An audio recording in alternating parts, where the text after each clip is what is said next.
पाकिस्तान के पूर्व मंत्री फवाद चौधरी ने यह मांग की है कि पाकिस्तान में चंद्रयान 3 की लैंडिंग लाइव दिखाई जाए, पाकिस्तान में इसका लाइव टेलीकास्ट किया जाए। और इस वक्त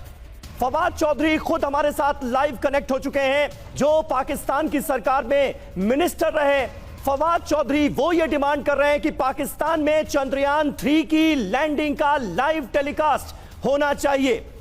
फवाद साहब, बहुत बहुत स्वागत है, खैर मकदम है आपका। कहना क्या चाहते हैं आप, क्योंकि ट्वीट हमने आपका भी पढ़ा, आपने ये डिमांड की है कि चंद्रयान 3 की लैंडिंग का लाइव टेलीकास्ट पाकिस्तान में भी किया जाए, ताकि पाकिस्तान के लोगों को, वैज्ञानिकों को भी सीखने को बहुत कुछ हासिल हो। सबसे पहले तो मैं ISRO को, इंडिया की स्पेस कम्युनिटी को, इंडिया के साइंटिस्ट को और इंडिया के लोगों को बड़ी मुबारकबाद देना चाहता हूँ। पाकिस्तान की तरफ से, पाकिस्तान के लोगों की तरफ से ये एक बहुत ही लैंडमार्क अचीवमेंट है जो आज ISRO और इंडियन स्पेस कम्युनिटी जो उसने हासिल की है और पूरी दुनिया की। देखिए, जब आप प्लैनेट के जब हम हमारी मुख्तलिफ किस्म की एक समझिए इंट्रोडक्शंस होते हैं, हम अपने सूबे में होते हैं, इलाके में होते हैं, हम उस इलाके के होते हैं, उसके बाद हम एक कंट्री में होते हैं, उसके बाद अगर आप प्लैनेट से बाहर चले जाएंगे तो फिर आप एक it's a success for every human. तो जो आज एक इंडिया की साइंस कम्युनिटी का जो बहुत बड़ी कंट्रीब्यूशन है वो ये है कि आपने इंसानियत को, ह्यूमन काइंड को एक और बहुत बड़ी कदम जो है वो उसको उठाने में मदद की है और आपने अपनी अकल इस्तेमाल की है और वहां पहुंचे हैं। और आज जब ये चंद्रयान 3 शाम को आपके टाइम के ऊपर 6:15 बजे 6:15 पर और पाकिस्तान के टाइम के ऊपर 5:15 के ऊपर चांद पर लैंड करेगा और साउथ पोल पे लैंड करेगा, जो कि कहा जाता है कि जो चांद की भी सारी जो सतह है या चांद का जो इस वक्त सारा जो चांद का एक उसकी वहां की जमीन कहा नहीं जाता ये है कि साउथ पोल में लैंड करने वाला हिंदुस्तान दुनिया का पहला मुल्क बन जाएगा। आप देखिए, लूना 25 के जरिए रूस ने कोशिश की, लेकिन उनका जो चंद्रयान था वो क्रैश हो गया। तो ये अपने आप में इसलिए एक हिस्टोरिकल उपलब्धि मानी जा रही है। फवाद साहब, बिल्कुल बिल्कुल आपकी बात सही है। ये मून के साउथ के ऊपर लैंड करने वाला पहला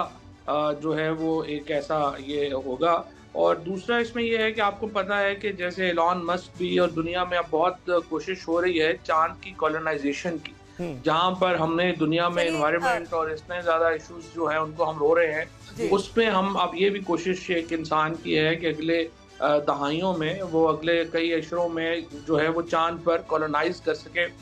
एंड यू नो कि हमारे वहाँ पे चांद के ऊपर जो मिनरल्स की बात की जाती है, जो एक दुनिया को फायदा होगा उसका, वो बहुत इमेंस है। सो अगेन मैं समझता हूँ कि बहुत मुबारक के मुस्तहक हैं वो तमाम टीम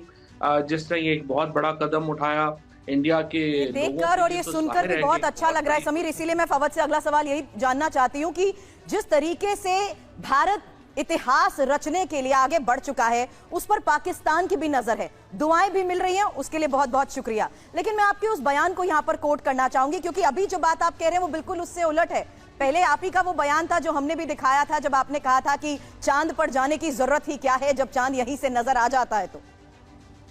नहीं, वो बयान तो आधा हिस्सा उन्होंने दिखाया था। वो असली इशू ये था, हमारे यहाँ आपको शायद इतना नहीं हिंदुस्तान में लोगों को इल्म कि ईद का चांद देखना जो है वो एक बड़ी कंट्रोवर्शियल चीज है और हर ईद के ऊपर यहाँ पे बड़ी कंट्रोवर्सी रेज होती है। तो वो बात ये हो रही थी कि जब मैंने ये कहा कि आप चांद कब नजर आता है ईद का बड़ी आसानी से बता सकते हैं, और मैंने ये कहा था कि ये जो मसला है इससे ज्यादा अब हमारे जो मौलवी साहिबान हैं और उनको ये देखना होगा कि जब इंसान चांद पर होगा तो वो ईद कैसे मनाएगा। तो ये कहना कि चांद जो है वो खाली आंख से ही देखना है, बिल्कुल एक ऐसी बात है जिस पे अमल नहीं हो सकता। तो आप जदीद टेक्नोलॉजी यूज करें। तो इसके जवाब में मुझे ये जवाब दिया गया कि जब चांद यहाँ से ही नजर आ सकता है तो चांद पे जाने की क्या जरूरत है। तो मेरा पहला हिस्सा चूंकि काट के ज्यादातर लोगों ने सोशल मीडिया पे चला दिया, तो इसलिए वहां पे ये लग रहा था। तो ये हमारी यहाँ जो ईद कंट्रोवर्सी थी ये उसके ऊपर बात। चलिए, अच्छा फवाद साहब ये बताइए, क्योंकि भारत और पाकिस्तान के रिश्ते ही कुछ ऐसे नाजुक मोड़ पर हैं कि जब भारत और पाकिस्तान के बीच क्रिकेट मैच होता है तो भी एक तरह से उसे जंग के तौर पर देखा जाता है, लेकिन मुझे याद नहीं आता कि इससे पहले ऐसा मौका कब आया होगा कि हिंदुस्तान की इतनी बड़ी उपलब्धि पर खैर मकदम करता हुआ पाकिस्तान नजर आ रहा है और बाकायदा वहां पर आप जैसे लोग सेन वॉइसेस ये डिमांड कर रहे हैं कि भाई इसका पूरा लाइव टेलीकास्ट किया जाए ताकि हमें भी सीखने को बहुत कुछ मिले। इसे आप कैसे देखेंगे?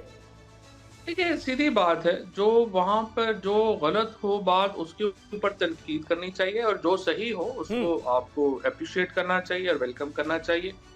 बेशुमार पॉइंट्स हैं जहां पर पाकिस्तान की पॉलिसी गलत है और बहुत सारे पॉइंट्स हैं जहां पे हिंदुस्तान की पॉलिसी गलत है, और ये पॉलिटिक्स है। पॉलिटिक्स में कई जगहों पे आप गलत होते हैं, कई जगहों पे सही होते हैं, बट जो इल्म की बात है, अकल की बात है, साइंस की बात है, टेक्नोलॉजी की बात है और उसका फायदा तमाम दुनिया को पहुंच रहा है, तो उसको तो कोई अहमक ही होगा